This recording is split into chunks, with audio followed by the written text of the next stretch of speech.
Salut, mercredi 10 juillet 2024.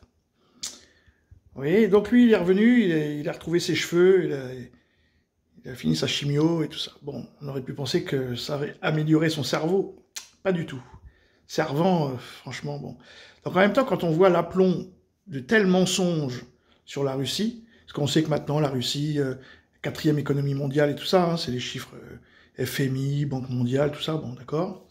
Donc l'économie russe se porte bien, le rouble se porte bien et tout ça. Donc quand on voit l'aplomb pour mentir comme ça, on peut aussi se poser la question, l'aplomb qu'ils ont à nous mentir sur la politique française. Hein.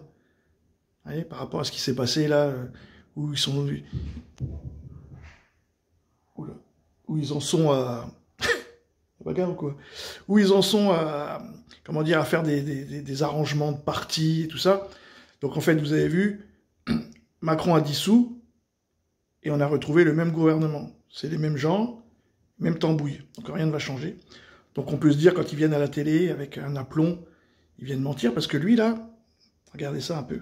Un réarmement qui est puissant, avec deux points de faiblesse. Un, c'est que le reste de l'économie de la Russie, civile, service public, est en dégradation. Et deux, les Russes sont quand même obligés de faire des acrobaties. Et c'est pour ça que le Premier ministre indien Modi est venu embrasser son camarade Poutine.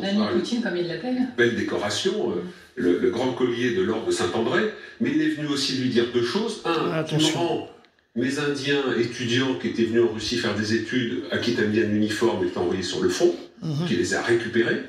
Et puis il a dit, je t'avais renvoyé mes chars russes que je t'avais achetés pour être rénovés.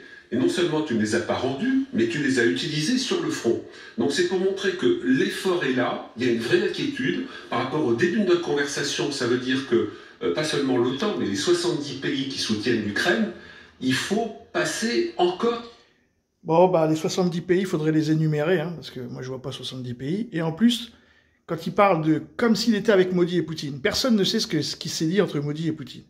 Et certainement pas Servan, qui est un agent de l'OTAN et de la CIA.